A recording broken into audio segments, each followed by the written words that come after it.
Macam kita kata pagi raya kan, kita tak kata larangan ziarah kubur pagi raya, cuma ada peraturan nak ziarah kubur ni. Kalau pagi raya tu tak ziarah kubur, jadi lagu mana? Ramadan mai balik ke? Ni dah 1 Syawal, dah pergi semayang, dah balik, tapi kubur kubur tak pergi ziarah lagi, jadi lagu mana? Kalau dia jawab pada kita tak jadi apa-apa, tak apa, tersahlah ziarah 1 Syawal, 3 Syawal pergilah ziarah.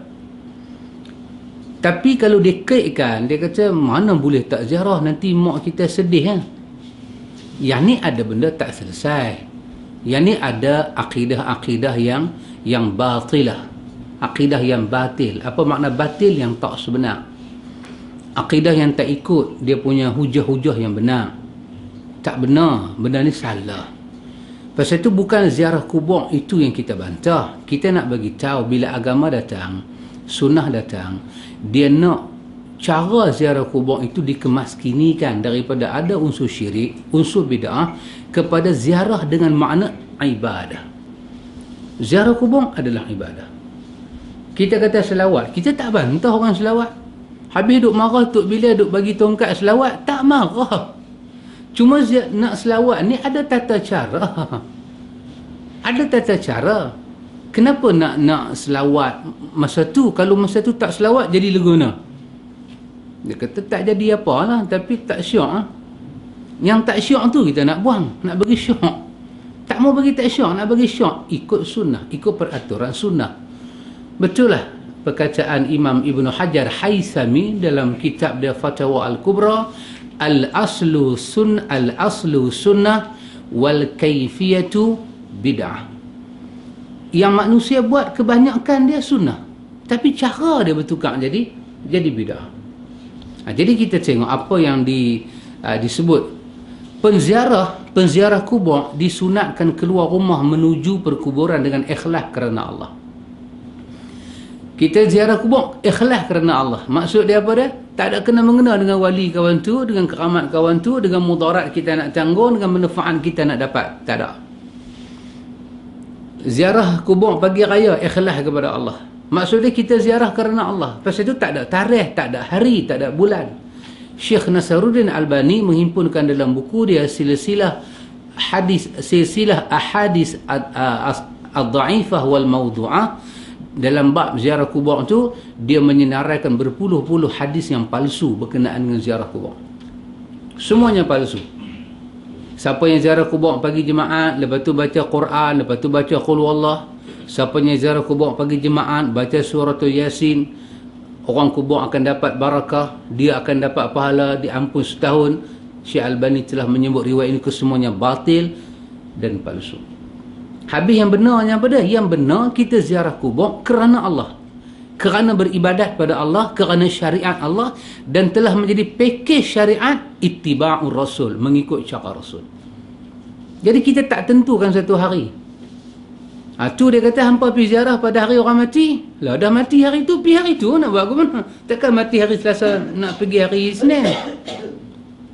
Lain daripada hari mati, tak ada hari yang kita tentukan. Dan tak ada fadilat. Tak ada fadilat. Ziarah kubur hari jemaat, fadilat. Tak ada fadilat.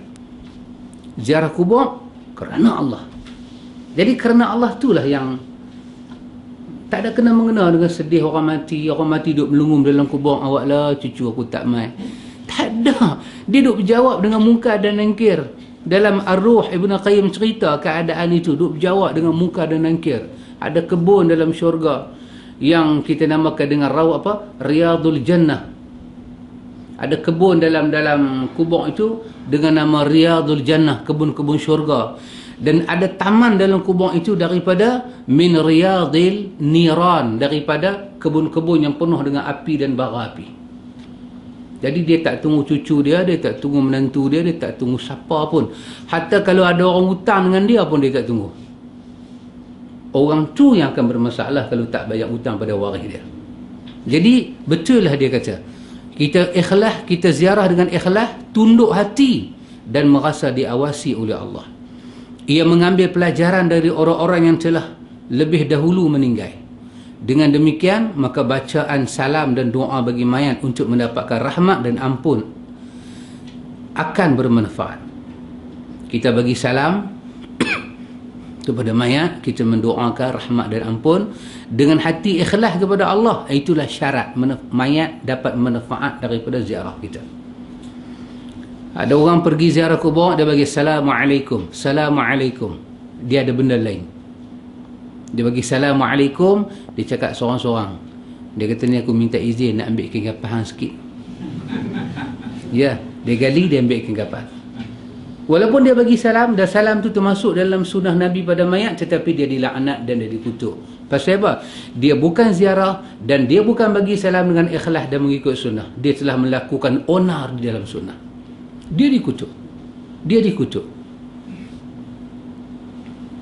Disunahkan pula untuk tidak mengeraskan suara di perkuburan dan tidak banyak berkata mengenai urusan dunia dengan berbagai kesibukan.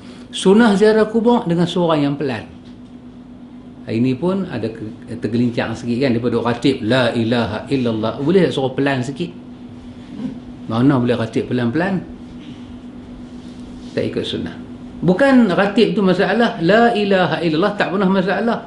Itu kalimah azan, itu kalimah tauhid. Kalimah tu tak ada masalah. Tapi heret kalimah tu letak atas kubur, yang heret itu masalah. Ini nama dia kaifiat.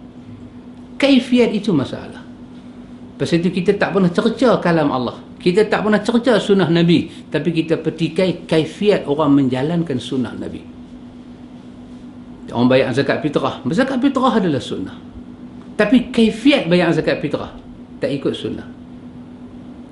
Kalau kawan cuma bagi RM50 dan dia kata ni zakat, ni fitrah saya, kita pula tanya dia, banyak RM50 nah. Dia kata saya ada anak bini 50 kalau saya seorang RM7 je.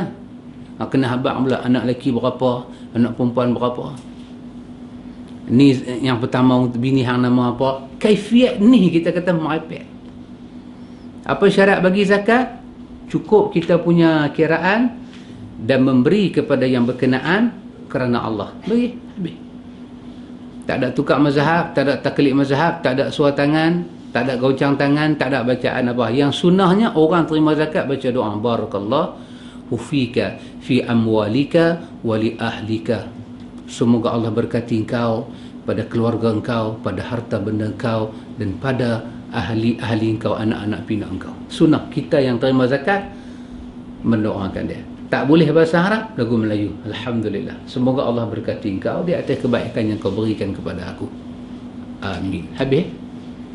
Bukan zakat itu yang kita cerca. Zakat itu daripada agama. Tapi yang kita cerca kaifiat yang merosakkan warna sunnah tu dah jadi kacau bilau. Macam tu. Begitu tiba di perkuburan, bersegeralah mengucap salam kepada penghuninya. Dengan ucapan salam yang diajak dalam hadis yang sahih sebagaimana telah disebut. Itu kita dah tengok dah semalam. Kedua tangan tak usah diletakkan di dada seperti keadaan salat. Masuk tanah kubur sepanjang jalan tu duduk kiam menjang. Tak perlu. Ini bukan sembahyang, ini ziarah kubur. Karena tidak ada bimbingan, bahkan dia termasuk hal yang bid'ah. Kita ziarah kubur, tangan kita nak buh tak mana, kita buh, nak buh dalam poket ke, nak buh atas kepala ke, atas kita. Tapi bila kita letak tangan setempat, kemudian kita menyatakan itu lebih baik daripada yang lain, yang ni mula ada masalah. Kita paling baik buh tangan dalam poket. Pasal apa buh tangan dalam poket lagi baik? Dia kata senanglah, tak merayau merata. Nak merayau merata apa tangan kita? Lagu tu masuk kubur gari lagi senang, tak merayau. Ini yang polis punya gelang perak tu gari tangan kita. Tak ada nak bubuh tangan atas dada boleh, tapi tak ada etikat apa, kosong. Bukan pasal lebih baik. Kebetulan kita ni bila kita tafakur tangan kita memang suka letak kiam lagu tu. Kita tunduk, kita rasa lebih khusyuk jiwa kita. Silakan.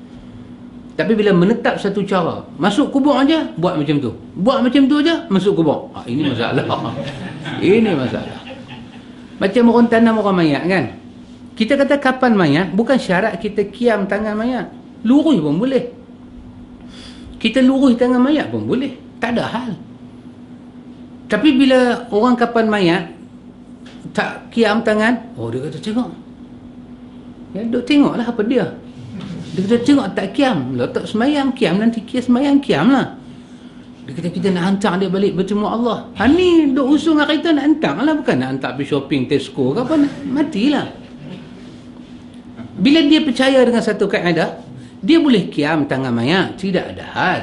Tapi bila dia percaya kiam itulah satu cara kapan, kita kata dah, bukan macam tu. Bukan macam tu. Boleh letak tangan lurus, kita balut-balut dia, pergi tanam, tak ada hal. Kerana agama ajak bagi mandi, agama ajak kapan, bukan agama ajak kiam untuk orang mati. Yang best lagi, dia takbir sekali kat mayat tu, Allahu Akbar, dia kiam. Ini masalah, ikhwan. Kadang-kadang benda tu tak ada masalah, dia punya saware tu buat bagi ada masalah. Baik ikhwan, hal ini mendoakan ahli kubur adalah baik, mendoakan ahli kubur adalah baik. Tak ada satu doa melainkan doa daripada Nabi sallallahu alaihi wasallam, Allahumma ighfir lahu, Allahumma ighfir li hayyina wa maitina wa saghirina wa dhakarina wa unsana. Ini semua doa daripada Nabi. Mana-mana kita baca fikih sunnah, sahih fikih sunnah tu dia Imam fikih sunnah Syed Sabit, Imam fikih sunnah, sahih fikih sunnah, bab doa mayat tu banyak doa-doa ditulis, kita boleh amal.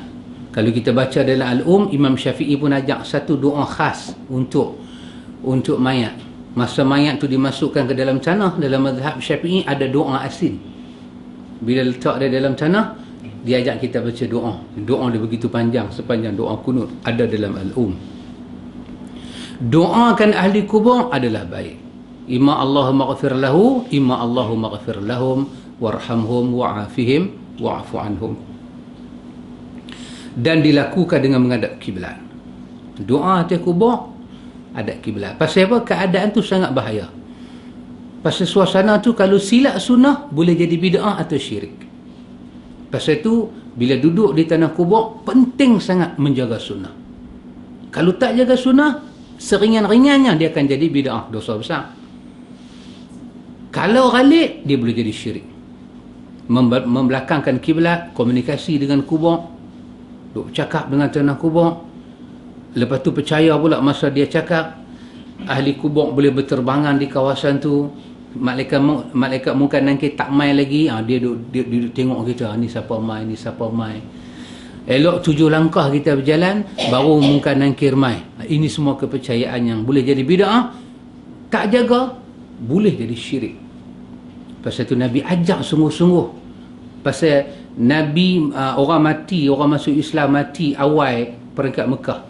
Peringkat Mekah peringkat penuh dengan syirik.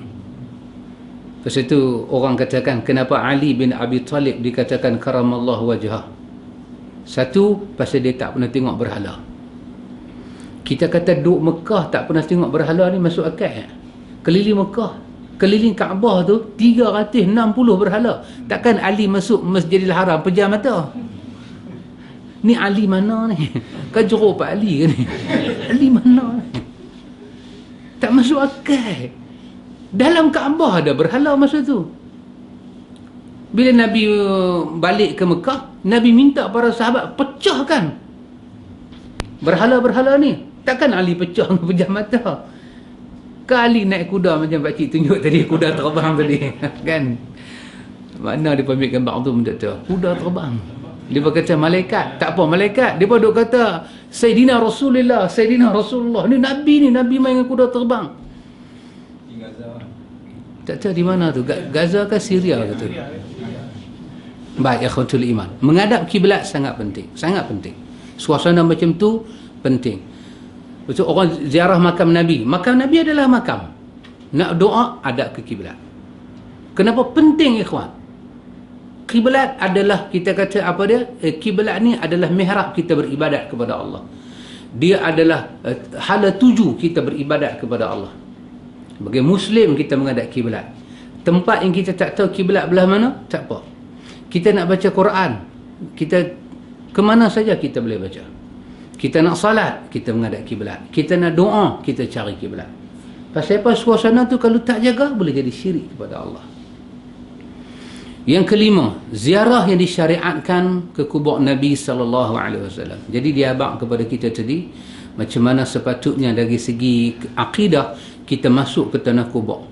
Kita masuk dengan petunjuk Nabi, kita masuk dengan ikhlas, kita masuk dengan doa kepada orang mati, kita masuk dengan menghadap ke arah kiblat. Ini secara akidah.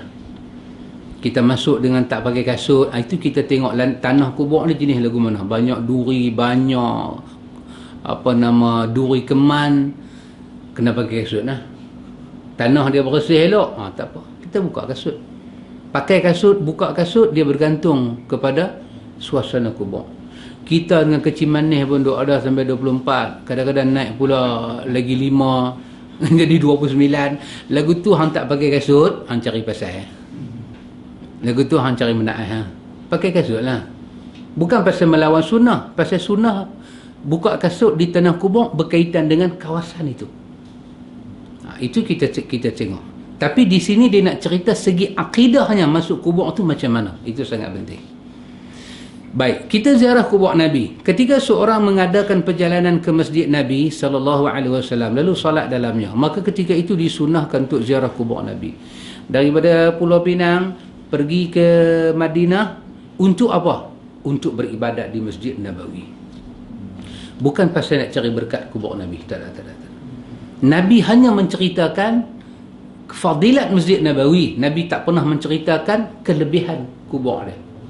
Nabi menceritakan ma bainal mimbar wal baiti, apa yang ada di antara mimbar dan rumah aku. Nabi kata tengah-tengah itu satu kebun daripada kebun syurga. Raudhah Syarif ni duduk dalam masjid, bukan dalam rumah Nabi. Maka Nabi menceritakan fadilat masjid. Sampai Nabi kata tidak ada i'tikaf melainkan 3 masjid. Masjid Nabi, Masjid Haram, Masjid Nabi, Masjid Aqsa. Menyebabkan ulama bincang banyak. Pasal Nabi kata tak ada i'tikaf. Tak ada i'tikaf melainkan 3 masjid. Habis Masjid Perai, Seberang Jaya, masjid ni semua ni masuk tak masuk? Syekh Albani dengan tegas dia kata tak masuk. Hanya sekadar bulan puasa kita pergi beribadat sahaja. I'tikaf yang macam Nabi nak 10 yang akhir Ramadan tak wujud. Kalau kita pergi tidur pun kita hanya akan dapat fadilat mengihyakan masjid itu, bukan i'tikaf. Ini pandangan yang begitu kita kata syadid, kuat, keras daripada Syekh Nasruddin Albani dan beberapa ulama silam. Tetapi ulama lain kata, yang kata ni agak minoriti, agak sedikit. Dia kata tak, Nabi sebut 3 masjid itu kerana dia tunjang kaitan dengan iman. Dan Nabi sebut dalam suasana masa tu orang duk pelekeh Masjid Nabawi dengan Masjidil Haram. Yahudi mengangkat masjid apa? Masjid Al-Aqsa. Maka Nabi sebut keadaan itu kerana nak menunjukkan 3 masjid ini, Al-Aqsa ada kena mengena dengan orang Islam. Tapi bukan Aqsa sahaja, Masjid Haram dan Masjid Nabawi ini semua mesti diterima. Kita terima Aqsa sejak daripada Nabi Ibrahim lagi. Yahudi tak terima Al-Haram, Yahudi tak terima Masjid Nabawi. Maka Nabi kata, kalau kamu nak berjalan jauh, nak kumpul duit, nak pekim duit, kamu nak berrehlah, jangan berrehlah melainkan 3 tempat ini kamu berrehlah. Jadi itu dibincangkan oleh para ulama. Kita masuk di bumi Madinah. Bumi Madinah ada kelebihan yang panjang. Bumi Madinah ada kelebihan yang panjang. Panjang bagi kesek kat saya kan. Dr. Radhi cerita kelebihan bumi Madinah panjang. Satu kesek tak habis. Kelebihan bumi Madinah dalam kesek tu dia cerita.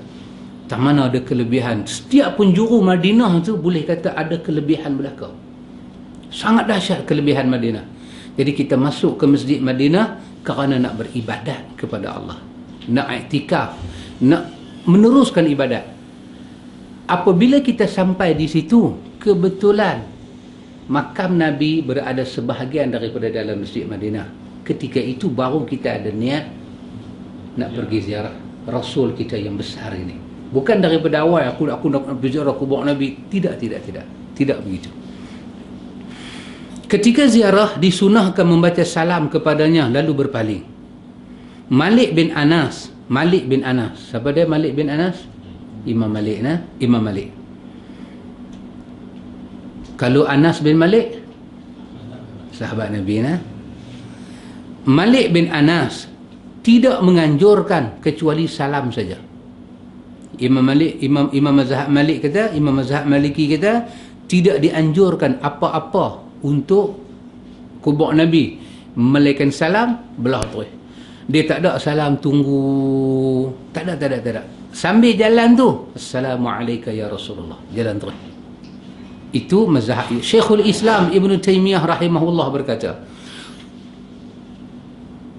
Yang ni kena tanya Pak Long lah. Baru ni Pak dekat Kuala Lumpur, Pak Long baca Majmu' al-Fatawa Ibn Taymiyah. Kisah-kisah Imam Malik yang lemah dan kisah-kisah Imam Malik yang betul. Itu bab yang Pak Long buka dalam Majmu' al-Fatawa. Itu baru jilid pertama, ada lagi 17 jilid tak baca. Oh, nasihat. Itu yang saya belajar dengan Pak Long baru ni. Syekhul Islam Ibn Taymiyah rahimahullah berkata, Malik bin Anas adalah orang yang paling tahu tentang hal ini, iaitu tentang tata cara ziarah kubur Nabi. Imam Malik paling tahu. Dua sebab. Satu, dia orang situ. Dia orang Madinah. Yang kedua, zaman yang paling hampir dengan zaman tabi'in. Jadi dia tengok para tabi'in. Dia tengok para tabi'in.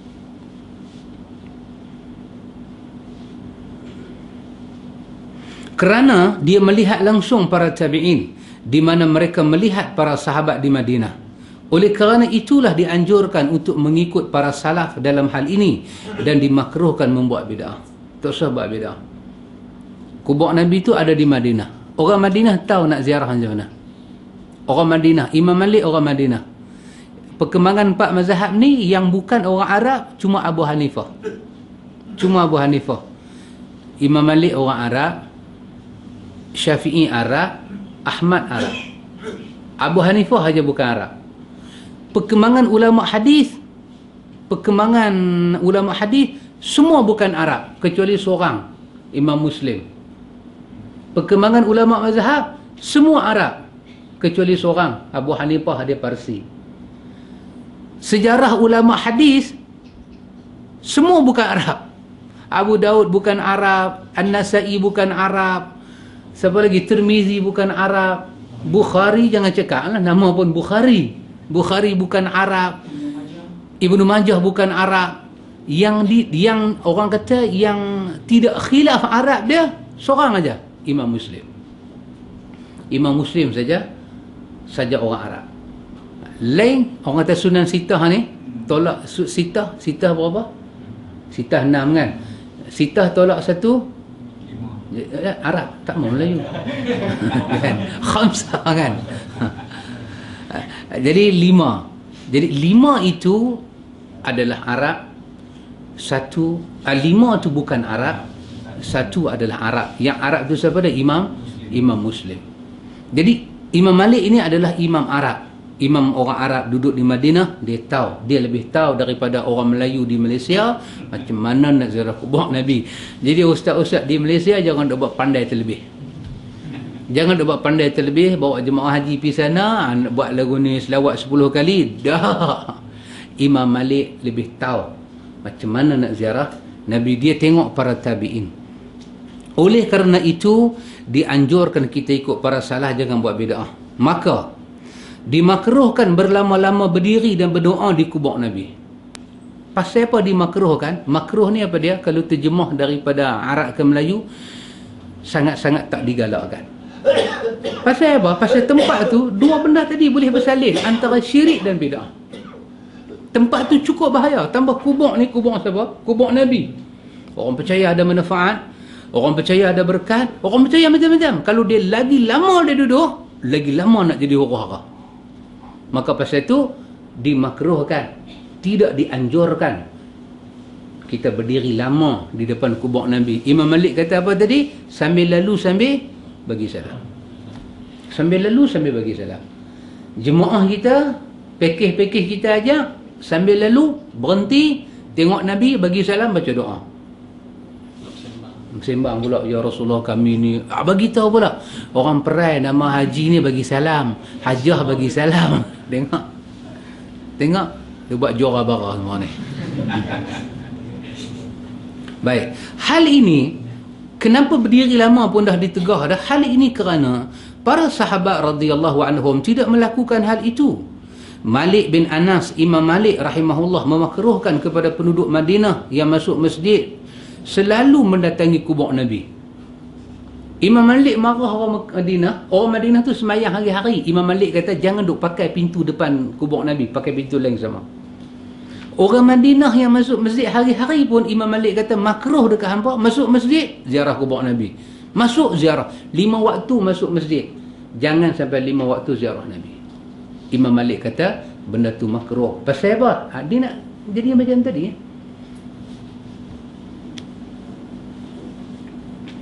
Hal ini kerana para salaf tidak melakukan hal tersebut. Imam Malik kata akhir umat ini tidak akan baik kecuali dengan apa-apa yang telah membuat awal umat ini baik.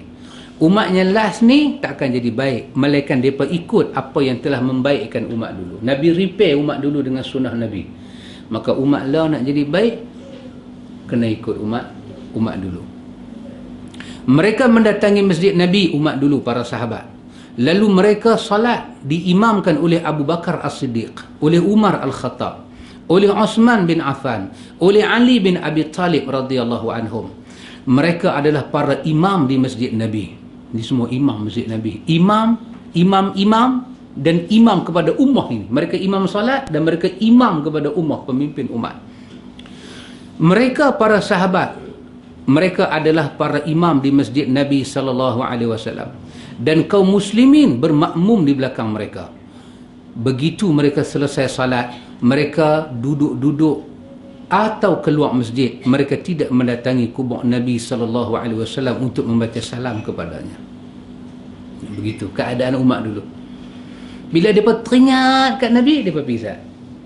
Tapi 5 waktu nak pergi ziarah. Ahli syurga yang Nabi sebut, Abu Bakar fil jannah, Umar fil jannah, Uthman fil jannah, Ali fil jannah. 4 khulafa ar-rasyidin, seorang pun tak buat cara kita buat. Ini kalau kita belajar di sini, kita apa, kita terang. Besok dah kita pergi depan kubur Nabi nak terang, jadi kalut lah. Masa tu kita pun tak mau kata apa, hanya pasal hang buat lagu mana hang mengaji. Buku haji tu ada. Macam mana? Buku haji tu ada. Buku haji. Buku haji. Bantu ada. Bismillah.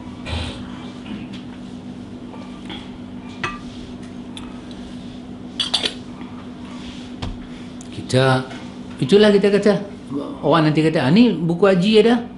Kita kata buku hajah apa ada, buku haji apa. Buku ni kita kata kat dia, tak mau. Buku ni kira merepek, kan? Kita nak berpandukan pada sebab itu sunnah dibelajar di sini. Sebelum ada mayat di rumah, belajar sunnah siap-siap bagi mandi mayat. Bila dah mati, masa tu baru kita nak tegak sunnah, dia kacau. Keluarga tak tahu apa. Jadi masa tu biasanya kita kalau duduk tengah-tengah keluarga yang tak tahu sunnah, kita jangan bantah, kita ikut mereka sudah.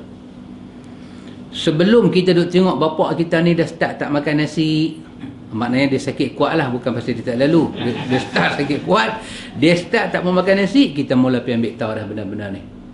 Kita mula pergi belajar.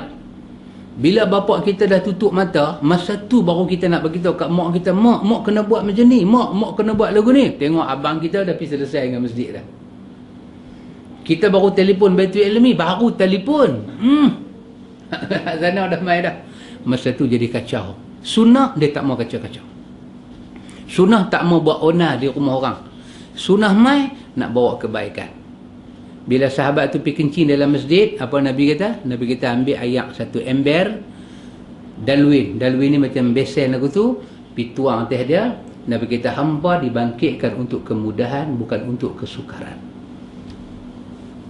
Hampa orang Islam dibangkitkan untuk bawa kemudahan. Kita bagi mudah.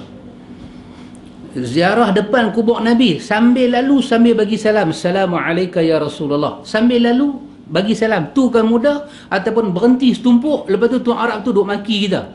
Yang mana lebih mudah? Yang mudah tu daripada Nabi. Apa kata Ibnu Katsir? Ciri sunnah tu yang pertama. Masa tu Ibnu Katsir syarah apa dia? Syarahan kepada ayat Al-Ma'idah. Yang pertama, ciri sunnah tu dia mudah. Yang kedua, sunnah datang dia mengangkat kesukaran. Yang ketiga, dia ada dalil. Ciri benda sesat apa dia? Dia bagi susah. Yang kedua, dia menutup kemudahan. Yang ketiga, dia tak ada dalil. Itu ciri sesat, ciri tak betul. Buat dalil mana? Terus ada tanya, tanya apa? Dalam Malaysia ni 3 juta rakyat Malaysia, hang seorang je tanya dalil. Hang seorang je tanya dalil. Dia tanya kat kita, anta min ahli dalil? Hang ni ahli dalil ke? Kita kata ada, dia diam, dia ikut sudah. Itu ciri ajaran sesat, tak bagi dalil. Quran suruh bagi dalil, qul hatu burhanakum in kuntum sadiqin. Mana dalil kalau kamu cakap benar? Lebih-lebih cakap pasal akhirat, pasal mati, bercakap pasal benda yang akal kita tak tahu. Mesti kena ada dalil. Tak ada dalil, apa kata Abdullah bin Mubarak, al-isnadu minad din. Sanad daripada agama. Laula al-isnad, kalau tak ada sanad, laqala man syaa ma syaa. Manusia akan cakap apa dia nak cakap, tak ada dalil. Lepas itu dalil paling besar apa dia? Guru saya. Itu dalil paling besar. Dia sebut nama satu tok guru dia, dunia panggil apa ke Arab sikit. Beranak dia Arab. Dia kata tok guru saya Arab. Arab bukan dalil. Kalau Arab dalil, baik kita ikut Abu Jahal. Lagi Arab daripada tok Arab lah. Itu bukan dalil. Maka dalil bukan macam tu. Lebih-lebih ulama kena beza dalil yang kuat, dalil yang tak kuat. Ulama kena tahu. Ulama kena jujur dengan ilmu. Hadis Bukhari Muslim kata, nanti di akhir zaman Allah angkat ilmu. Macam mana Allah angkat ilmu? Allah bagi mati ulama-ulama yang amin, ulama-ulama yang amanah. Tinggal siapa dia? Tinggal juhala. Mereka ulama tapi mereka juhala. Di satu tempat mereka ulama tapi di sisi ilmu mereka jahil. Bila kita tanya, mereka jawab. Jawab dalam bentuk fatwa, bukan dalam bentuk dalil. Nabi kata apa dia? Mereka sesat, dan orang tanya, ambil jawapan mereka juga sesat. Lepas itu ada dalil. Bagi tahu satu dalil, tak mana. Habis tak ada, ulama akan kata apa? Kalau dia tak ingat dalil, dia kata enta boleh rujuk dalam kitab sekian. Itu dalil lah. Di situ ada, ana tak apa ingat. Banyak sangat dia ingat ni. Sampai dia tak boculih otak penuh dah dia ingat. Dia antara sekurang-kurangnya ulama akan cakap macam tu. Baik, ikhwatul iman. Ziarah kubur yang dilarang pula macam mana? Ziarah bid'ah. Menurut bahasa, asal makna bada'a syai'a adalah mengadakan atau mencipta sesuatu tanpa contoh sebelum. Bada'a syai' maksud dia apa? Kawan tu cipta satu benda. Dia cipta. Bukan ciptaan Allah, bukan daripada Nabi, dia cipta. Benda tu tak ada, di sisi Allah tak ada, di sisi Nabi tak ada. Bada'a syai', dia cipta. Maka pasal itu orang yang mencipta kita panggil mubtadi'. Mubtadi'. Maksud dia apa? Orang yang mencipta sesuatu. Bada'a syai', benda dia cipta. Dia yang mencipta, mubtadi'. Pencipta sesuatu. Maka bila ada pencipta, adalah bahan ciptaan. Maka tengok firman Allah Ta'ala, badi'us samawati wal ard. Allah pencipta langit dan bumi. Allah pencipta. Pasal apa? Sebelum Allah cipta langit dan bumi, siapa ada cipta? Maka kita kata badi'us sama. Allah pencipta. Allah pencipta adalah barang dia cipta. Dan sebelum Allah mencipta langit dan bumi, Allah tak pergi tiru siapa-siapa. Pasal itu apa makna bid'ah? Dia cipta satu benda, dia tak tiru siapa-siapa. Sepatutnya kita kena tiru. Tiru siapa? Tiru Nabi. Ikut Nabi. Dia tak mau tiru. Dia cipta barang dia. Dia cipta barang dia. Maka dia adalah pembuat bid'ah. Bahaya. Tengok. Anda tengok. Pasal itu jangan bimbing ikhwan. Nanti kita boleh minta Ustaz Johan bawa satu buku kat kita. Apa itu bid'ah? Macam ni juga. RM3 juga tak silap. Kan 5. 3 juga. Anda tengok dalam tu lebih hampir 20 ke 40 perkataan ulama salah. Pandangan ulama salah dalam buku tu berkenaan bagaimana fatwa mereka terhadap benda bid'ah tu. Sampai jangan semayang di belakang orang yang suka buat bid'ah. Bahaya bid'ah ni, bahaya. Maka dibahagi orang buat bid'ah ni kepada dua jenis. Satu, buat bid'ah kerana dia sedar, yang ni cukup bahaya, cukup bahaya. Lagi satu, dia masuk dalam bid'ah, dia tak sedar. Yang ni kurang bid'ah. Nanti kita tengok macam mana. Yakni Allah mencipta langit dan bumi tanpa contoh sebelumnya.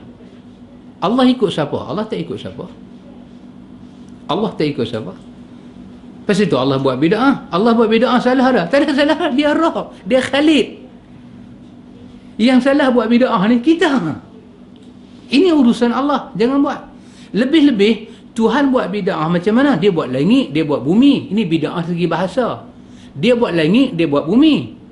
Kita buat bid'ah bukan buat langit, buat bumi, pi buat agama. Tengok nak cari mampu. Kalau kita pi buat langit satu macam tak apa, pi buat apa dia? Pi buat agama. Maka makna inilah sesuatu yang diada-adakan tanpa ada contoh sebelumnya dinamakan bid'ah. Dia buat bid'ah, dia tak contoh langsung Nabi, sedangkan itu ibadat. Maka inilah yang kita maksud dengan bid'ah. Apa dia benda kita patut contoh Nabi? Akidah, tauhid, rukun iman, rukun Islam, semayang, puasa. Ini semua benda kita kena contoh Nabi. Dakwah, makna dakwah, ini semua benda kita kena contoh Nabi. Benda yang kita tak kena contoh Nabi, tak apa kita nak mengada-adakan. Nabi pakai jubah, kita pakai jin. Tak apa, dia bukan ibadat. Pasal tu kita tak marah. Nabi pakai jubah, kita pakai baju Melayu. Orang pakai kurta, orang Pakistan pakai kurta, pakai baju Panjab. Orang Melayu ada baju kurung, ada macam-macam. Orang Indonesia ada cara lagu dia. Boleh tak dia reka lagu tu? Reka. Pasal benda tu tidak ada nas suruh ikut Nabi, tak ada. Yang adanya nasnya umum, tutup aurat, jangan buat benda haram. Tapi semayang, kama ra'aitumuni usalli, macam sebiji hampa tengok aku semayang. Itu kena hati-hati. Bila dia buat bid'ah, benda yang patut dia tak buat. Pasal tu kita kata apa bid'ah? Hang tak ikut Nabi, hang tak contoh Nabi. Ini bid'ah. Ini sangat bahaya. Mengemukakan suatu yang baru untuk dijadikan satu perilaku dinamakan al-ibtida'. Dia mengemukakan sesuatu yang baru. Dia baru dengan apa? Bukan baru dengan kita. Benda tu baru dengan sunnah. Sunnah tak main lagu tu, dia buat benda baru. Dia ini seorang yang ibtida'.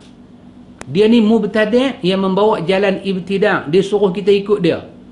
Tak apa, Nabi tak ikut pun tak apa, Nabi tak ikut pun tak apa. Tengok. Menurut istilah, bid'ah adalah tariqah, jalan yang diada-adakan dalam agama yang merupai syariat dan dimaksudkan untuk mendekatkan diri kepada Allah. Sedangkan tidak tegak satu dalil syarak pun atas kesahihan tata cara tersebut, baik asal tata cara itu atau peletakannya sebagai satu syariat. Bid'ah ni ikhwan, benda yang dia main dengan jalan agama, mirip agama, sama dengan agama, dan maksud dia pun macam maksud agama, nak mendekat diri pada Allah, tapi seluruhnya dia modify. Apa saya tu kita tengok bid'ah dibahagi pada dua. Bid'ah haqiqiyah. Betul? Antum tengok muka surah berapa lagi satu? Bid'ah idafiyah. Bid'ah haqiqiyah, bid'ah idafiyah. Bid'ah ada dua. Pasal apa jadi dua? Cuba kita tengok. Bid'ah haqiqiyah. Apa dia bid'ah haqiqiyah? Hakikatnya ruh dan jasad, zahir dan batin dia bid'ah. Mesti kita tolak. Apa makna bid'ah tadi?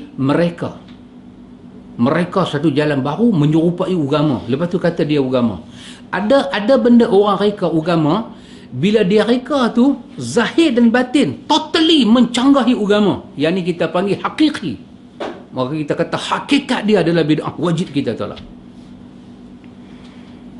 Bid'ah yang tidak ada dalil dalam syarak atasnya daripada kitab dan sunnah ataupun ijma'. Tidak pula pendalilan yang diakui, yang dilakukan oleh seorang ulama atas kesahihannya, baik pendalilan secara umum ataupun terperinci. Tak ada. Benda tu total Pergi ke kubur, minta pada orang kubur, wahai Tuan Syekh, tolonglah saya. Yang ni kita kata hakiki, bid'ah hakikiyah. Pasal apa? Tak ada langsung riwayat suruh pergi minta pada orang mati. Tak ada. Ini kita panggil bid'ah yang zahir dan batin, dia bid'ah. Yang ni ikhwan cukup bahaya. Yang ni boleh menyebabkan seorang itu keluar daripada Islam. Contohnya, apa yang diriwayatkan oleh Ibnu Abbas radhiyallahu anhuma, bahawa ketika Rasulullah sallallahu alaihi wasallam berkhutbah, tiba-tiba Nabi melihat seorang lelaki berdiri. Beliau bertanya pada lelaki itu dan mereka menjawab bahawa lelaki itu adalah Abu Israel. Nama dia bapa Israel. Abu Israel. Abu Israel nama dia. Israel ni dengan orang Islam musuh sungguh lah. Memang musuh sungguh. Tak usah siapa kata dia baik lah. Ada juga Yahudi yang jahat janggut panjang ni.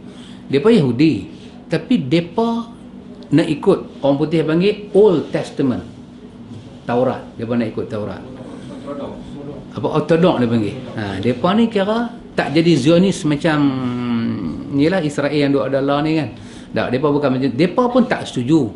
Tapi mereka Yahudi. Quran memberi iktiraf. Ada di kalangan Ahlul Kitab.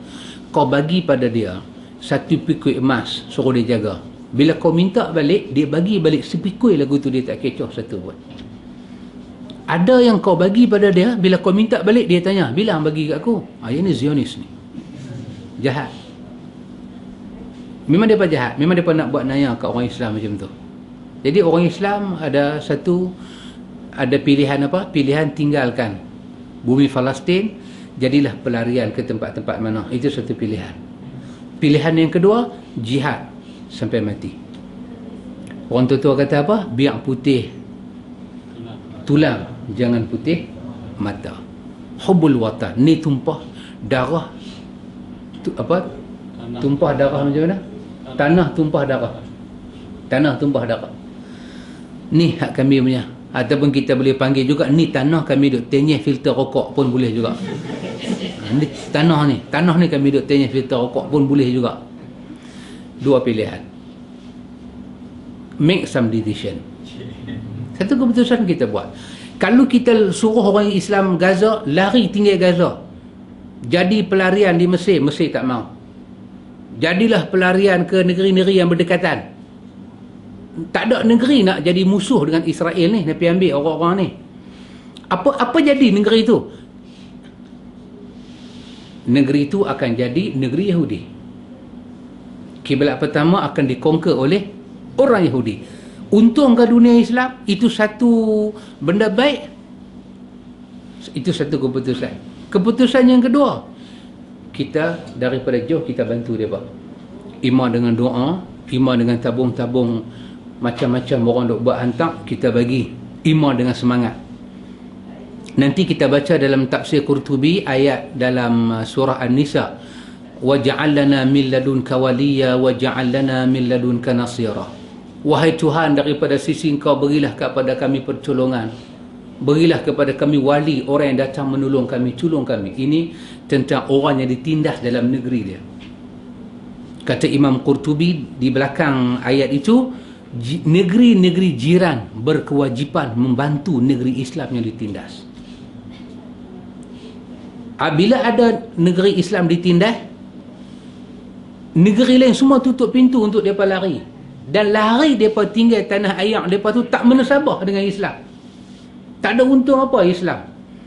PBB Amerika, kalaulah orang Arab Palestin keluar daripada Palestin dengan macam tu, lagi mereka mau supaya wilayah Israel itu lagi besar, dan mereka anytime akan mengesahkan benda tu macam mereka buat tahun 48. Anytime mereka boleh buat. Maka apa akan lebih jadi? Yahudi Israel ni dia akan jadi lebih gila dalam dunia. Lepas ni dia akan tawan negeri paling dekat pula dengan dia. Paling dekat. Dan kita bagi fatwa, lari pula. Lari-lari last sekali main Malaysia. Sampailah Perai. Perai duduklah Malaysia. Mana Sabah ke dia lari? Tak tahu mana Sabah tak mana Sabah. Kita ambil sejarah Melayu. Orang Melayu dijajah 500 tahun. Ni cakap bak kubur tau. Orang Melayu dia kena jajah 500 tahun. Akhir independen kita 57. 5 tahun 1957. Itu bukan perjuangan orang Melayu. Orang Melayu zaman Mak Kilau, zaman Datuk Berahman, mereka telah 500 tahun berjuang, hambat puak-puak kapiak mai ke negeri orang Melayu nak ambil asing orang Melayu. Apa-apa Limbong, Linggi, Tok Kupaloh. Kita pergi Kuala Terengganu, ada penambang Tok Kupaloh. Ini semua orang tak ada nama, dalam akid negara tak ada nama, tapi bumi bertuah ni menjadi saksi di atas usaha mereka. Kenapa orang tua-tua masa tu orang Melayu? Bukan ada apa pun. Orang Melayu masa tu ada kerih lah. Ada satu kerih sikit, adalah apa nama pisau, duk pi toreh getah. Sikit, ada parang sikit. Bukan banyak, sikit-sikit. Kenapa orang Melayu ni masa tu tak ambil apa nama British pakai laut dunia masuk ke Kuala Terengganu dengan armada? Hai, kita belajar SPM ni. Bukan kata kita cakap omongan kosong. Dia main dengan armada. Kenapa tak ada fatwa di tanah Melayu? Seluruh orang Melayu dan Kesultanan Melayu, tinggallah saja Pulau Melayu ni, pergilah jadi pelarian tempat-tempat lain. Ya, kata Hang Tuah, tak akan hilang Melayu di dunia. Tak akan hilang. Duk hilang sikit-sikit lah kan. Tapi tak akan hilang lah. Sajalah kita pakai Hang Tuah punya tu, sedap lah sikit dengar. Tak akan hilang Melayu di dunia.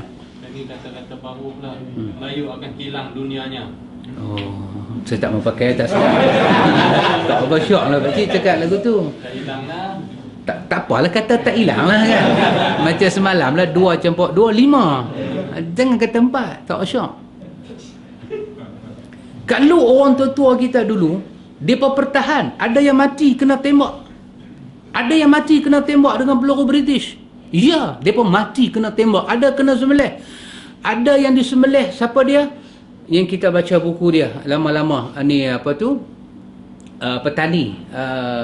Ni apa? Duk Fatani. Apa jadi pada Duk Fatani? Dipotong kepala dia. Apa mereka buat? Mereka sula jasad dia, letak di bumi. Di bumi bertuah. Bumi Fatani. Menyaksikan kepada orang-orang yang lawan British.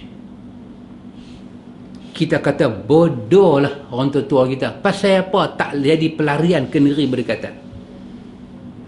Kerana ikhwan, kerana orang yang tak pernah berjuang, dia tak tahu makna perjuangan. Dia tak tahu. Semalam Pak Long tunjuk gambar kan, budak tu di Palestin makan batu kapok.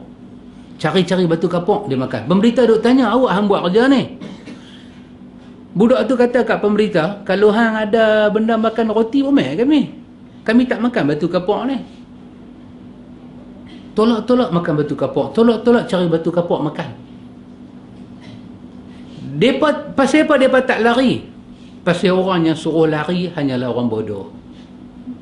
Orang yang tak pernah tahu makna perjuangan. Yang suruh lari ni siapa dia? Orang makan gaji. Yang suruh lari ni siapa dia? Orang yang hidup dengan kepentingan. Orang yang suruh lari ni siapa dia? Orang yang tak tahu makna menghargai tanah tumpah darah. Pasal apa Sarjan Hasan jadi Sarjan Hasan? Bukan ada apa pun. Dia kata kepada apa, Captain Holiday. Satu-satu kapten pergi holiday, kapten tu kan. Kapten kita memang gaji kan, Captain Holiday. Dia kata, Hasan, ni ada lori kan, ada apa? Hasan kata, sir, this is a trap. Kan? Awang kata, Aziz kata, apa trap, penakut, habak penakut ke? Dia kata, apa penakut? 3 hari lori tu duduk kosong dengan makanan lagu tu. Kalau bukan trap, apa lagi? Sarjan Hasan. Awang jahat. Awang nak lari. Sarjan Hasan pukul dia sampai mati. Kenapa masa tu orang Melayu tak lari? Ni Jepun main ni. Jepun main ni. Salmah kena, mak bapak Salmah kena, semua kena. Semua kena. Apa yang nak masuk Islam tu? Ini macam gua tukar nama jadi Abdullah. Yang apik je sayang tu kan, dia surat Kaabah tu. Awak tak suruh dia pun lari. Ya, kalau orang Melayu lari masa tu, tak ada Sarjan Hasan. Tak ada. Mungkin kita duk mengaji malam ni, kita akan jadi rakyat Burma. Pasal tok nenek kita lari. Habis negeri ni negeri apa? Japanese country. Kita baca sejarah, kita suruh, kita kata bodoh orang Melayu kita. Buta perut tok nenek kita. No. Masa mereka berjuang, apa mereka kata? One day. Ya, satu hari nanti. Kan semalam Ustaz Ridwan Bakak kata apa? Ahmad Yassin kata, hari ni aku berjuang 35 tahun lagi bumi Palestin akan dimerdekakan. Dia kata lagi 35 tahun bumi Palestin akan.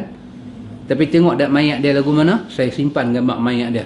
Dia keluar daripada masjid pakai kursi roda tu, dia bagi macam helikopter Apache tu, bom, pecah kepala otak dia, pecah. Ya, bodoh ke Ahmad Yassin? Tak. Ahmad Yassin bukan makan gaji dengan kerajaan. Ahmad Yassin tak ada kepentingan apa-apa.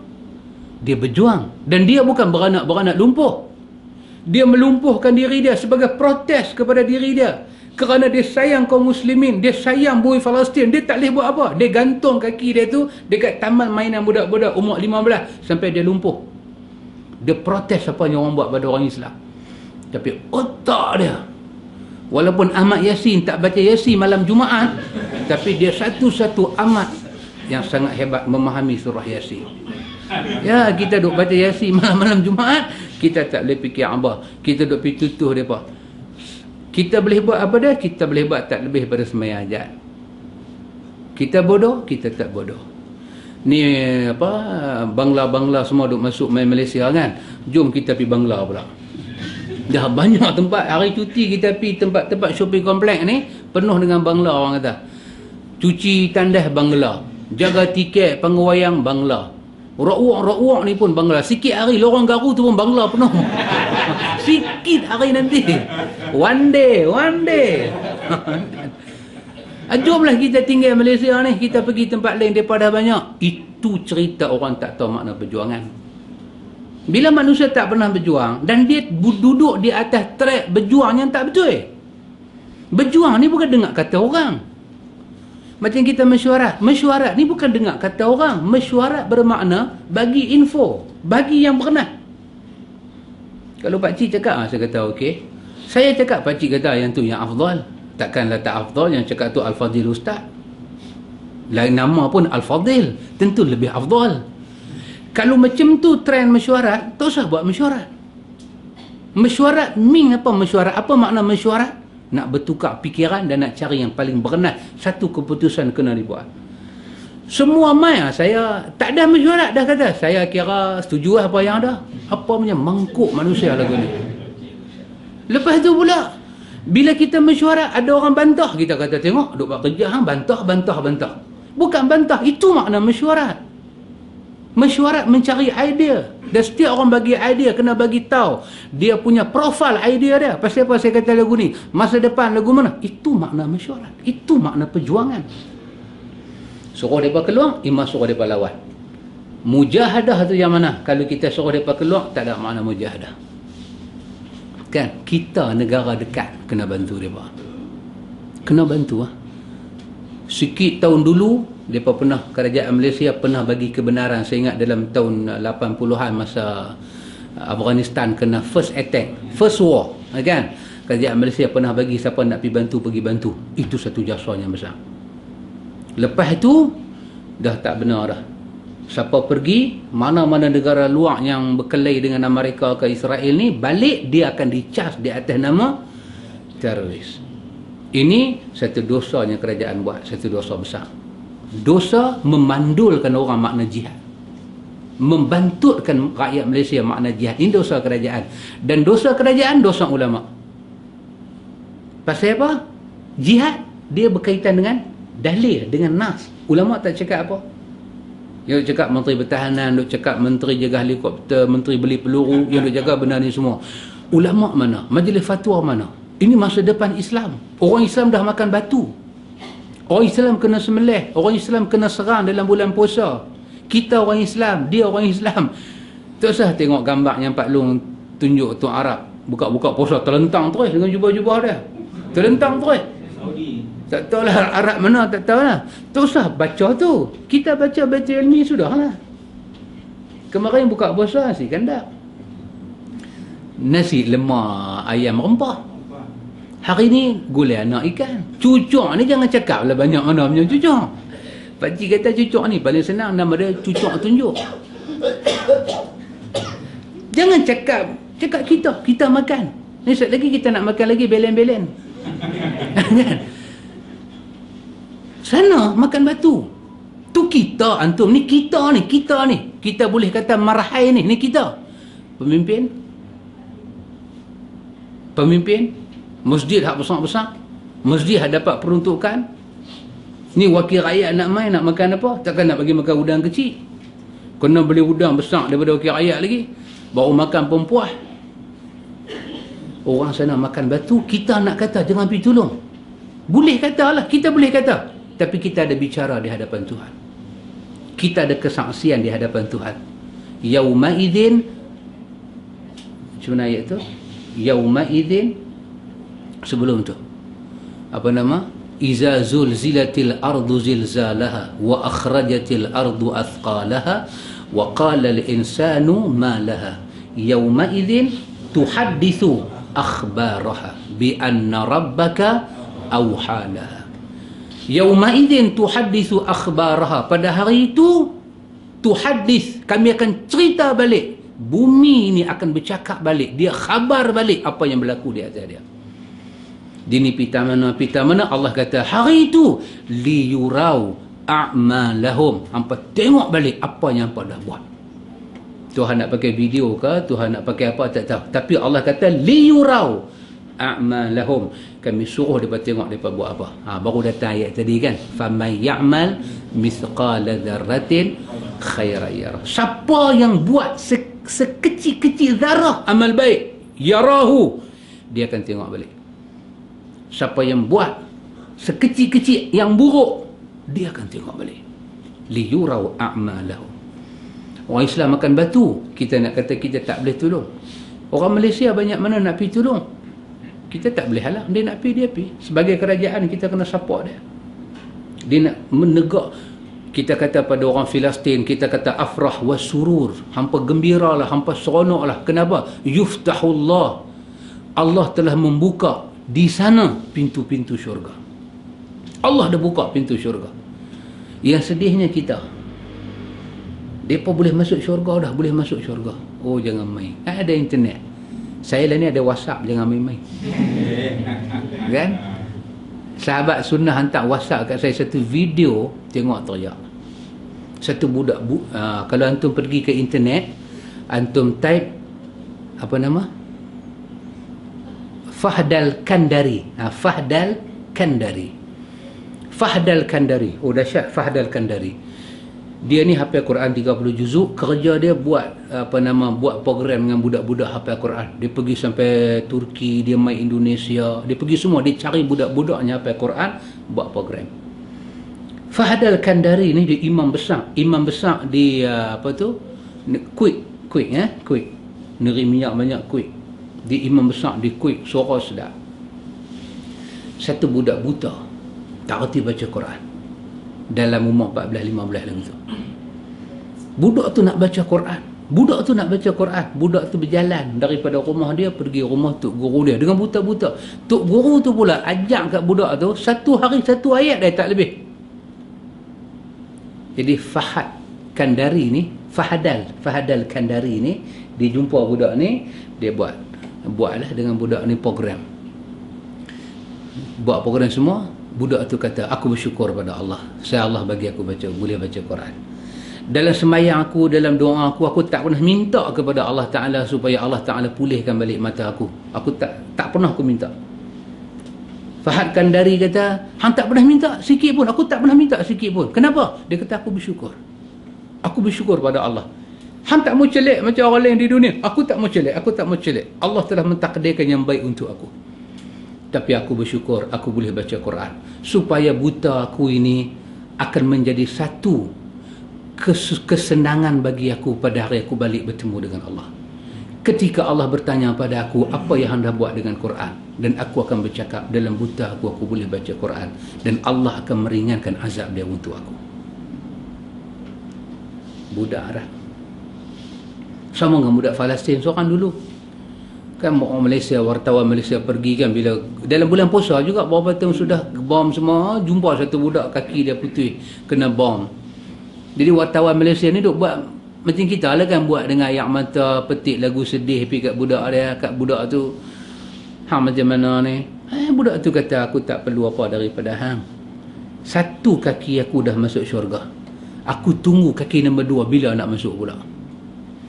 Tengok, bukan wartawan bagi motivasi, dia bagi motivasi wartawan tu balik terus sembahyang subuh.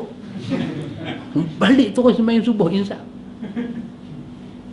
Tengok ikhwan, manusia ni bila Allah campak kat dia iman, tapi bila Allah cabut iman, dia boleh cakap merepek. Allah cabut iman, ilmu lain, iman lain. Tu kawan-kawan kita duk pergi keluar cari iman.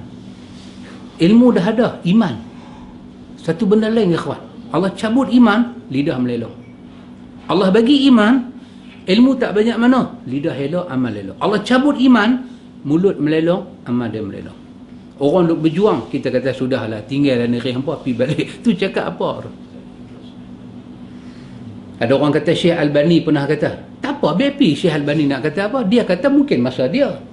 Tapi Albani bukan maksum sampai kita tak boleh kritik kata-kata dia. Fatwa Syafi'i pun orang kritik, fatwa Abu Hanifah orang kritik.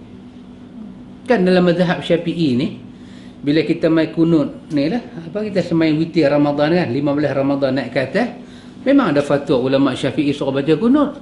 Tapi orang kritik, kenapa Sayyidina Umar baca kunut dalam bulan puasa? Pasal Sayyidina Umar 15 Ramadan tu dia hantar tentera dia pergi berjuang. Maka dia buat kunut tu bukan kunut Allahumma hdini, dia buat kunut nazilah. Yang Saudi duk baca tu kunut nazilah lah tu. Kita Allahumma hdini fi man hadait, yang tu witir. Pasal apa witir yang tak Ramadan kita tak baca? Mai Ramadan baru nak baca. Ulama kritik. Dan kritik tu tak salah. Pasal apa tak salah? Ilmu. Kita tak boleh kata aku tetap baca kunut pasal Syafi'i ada kata. Syafi'i bukan maksum. Dia ulama biasa, boleh olah cakap dia, boleh bantah cakap dia. Kalau Syafi'i pun orang duk main macam tu, Albani siapa dia? Ada masa kita terima, ada masa fikirlah balik dia kata apa. Pasal tu dalil satu orang bukan dalil. Kena ambil daripada Quran, kena ambil daripada sunnah. Pasal tu jiwa ni kalau Allah tarik iman, ilmu tak ada guna. Pasal tu kita minta, ya muqallibal qulub, sabbit qalbi ala dinik. Maknanya yang ni kita baca lagi sekali lah. Nah, cerita dia macam tu pasal Abu Israel tu. Yang pergi jadi merepek tu pasal Abu Israel. Apa dia yang Abu Israel buat ni? Nanti kita tengok lagi sekali punya episod, kita tengok. Nampaknya lepas puasa 6 baru nanti habis. Nampak gaya dia nak ikut tu. Wallahu ta'ala alam, semoga diberkati Allah. Maknanya program kita yang dekat sekali bila Cik? Jumaat ni Ustaz Azam, Ustaz Wan Nudin.